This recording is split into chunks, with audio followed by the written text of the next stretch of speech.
Hola, bienvenido al maná escondido, el cual es la doctrina para los escogidos.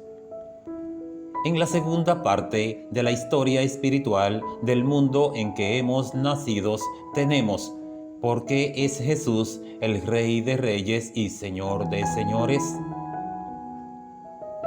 La aparición de Jesús dividió la historia de la humanidad en un antes y un después. Con Jesús terminó el antiguo pacto y entró en vigencia el nuevo, añadiendo así una nueva parte a las Sagradas Escrituras. Cuando Jesús vino al mundo, tanto judíos como gentiles estaban bajo pecado. Romanos 3:9. Y por cuanto todos habían pecados, estaban destituidos de la gloria de Dios. Romanos 3:23. Porque el pecado había hecho división entre el hombre y Dios. Isaías 59:2. Por lo que el imperio satánico cubría a todos los hombres. Y dentro de este mundo dominado por el pecado nació Jesús, el cual, aunque nació bajo la ley, Gálatas 4:4, nunca la infringió, nunca cometió pecado, 1 Pedro 2:22.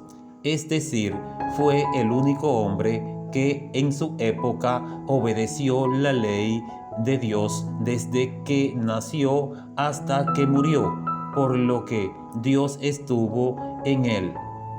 Pero cuando estaba siendo crucificado, preguntó: Padre, ¿por qué me has abandonado? Mateo 27:46. Porque si él no había cometido pecado, el Padre debía permanecer en él. Entonces, ¿por qué lo abandonó? El Padre lo abandonó no porque él haya cometido algún pecado, sino porque Dios cargó en él el pecado de todos. Isaías 53:6 y 1 Pedro 2:24. Pero si estando colgado en el madero ya él había cargado nuestros pecados, ¿por qué tuvo que morir físicamente? Tuvo que morir físicamente porque la ley se enseñorea del hombre solo mientras vive. Romanos 7:1. Y el pecado es infracción a la ley. 1 Juan 3:4. Por lo que la ley no rige en una persona muerta. Por tanto, las infracciones a la ley, es decir, el pecado, desaparecieron en el mismo instante en que Él entregó el Espíritu. Por esto, cuando murió, hubo una revolución en el mundo espiritual. En Mateo 27:50-51 dice que el velo del templo se rasgó en dos y la tierra tembló. Un terremoto tan grande que hasta las rocas se partieron y hubo tinieblas desde la hora sexta hasta la hora novena. Mateo 27:45. Y cuando resucitó ya no tenía estos pecados, porque aunque murió en corrupción, resucitó incorruptible. 1 Corintios 15:42-44. El velo del templo dividía el lugar santo del lugar santísimo. Este lugar era llamado santísimo por ser el lugar donde Dios ponía su presencia, y el velo que ocultaba este lugar representaba la división del hombre con Dios.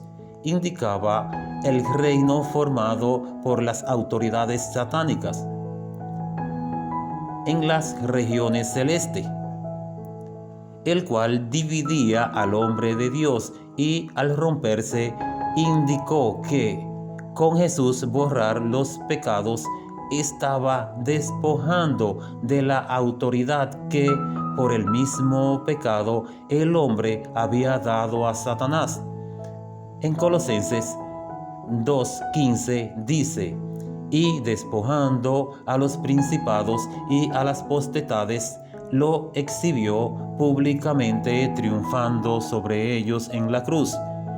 Y en Hebreos 2:14 podemos ver que Él derrotó por medio de la muerte a quien tenía el imperio de la muerte, es decir, al diablo. La muerte y resurrección de Jesús marcaron una nueva era en el mundo espiritual, pues Él pasó a ser el Rey de Reyes y Señor de Señores.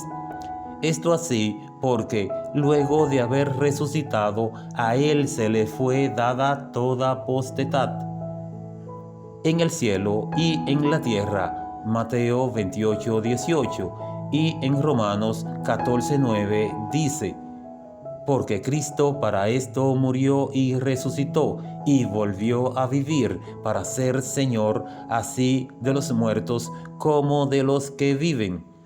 En otras palabras, murió y resucitó para ser Señor no solo de lo que pertenecen al reino satánico, sino también de los que pertenecen al mismo reino de Dios.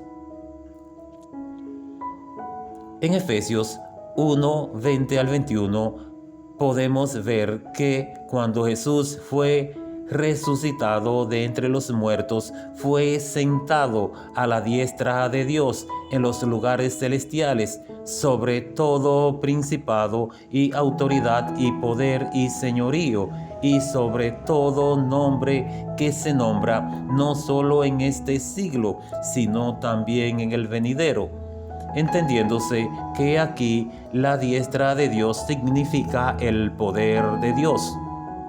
En Filipenses 2:9 al 11 dice que Dios lo exaltó hasta lo sumo y le dio un nombre que es sobre todo nombre que se nombra, para que en el nombre de Jesús se doble toda rodilla de los que están en los cielos y en la tierra y debajo de la tierra, y toda lengua confiese que Jesucristo es el Señor, para gloria del Padre. En 1 Pedro 3:22 vemos que a Él están sujetos los ángeles, autoridades y potestades. En Hebreos 1:5 al 6 también vemos que Él está por encima de todos los ángeles. Por todo esto es que en Hebreos 1:8 al Hijo también se le llama Dios. En 1 Corintios 15:27 dice: porque todas las cosas las sujetó bajo sus pies. Y cuando dice que todas las cosas han sido sujetadas a Él, claramente se exceptúa aquel que sujetó a Él todas las cosas. Así que Jesucristo ahora es la máxima autoridad. Ahora está por encima del diablo, del hombre y también sobre todos los que pertenecen al mismo reino de Dios, exceptuando al Padre, quien le plació darle esta posesión.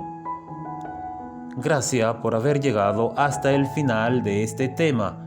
No nos despedimos sin antes pedirle un me gusta y que usted se suscríbase a este canal y active la campanita para que le puedan llegar temas como este, tema extraordinario, tema excelentísimo. Gracias.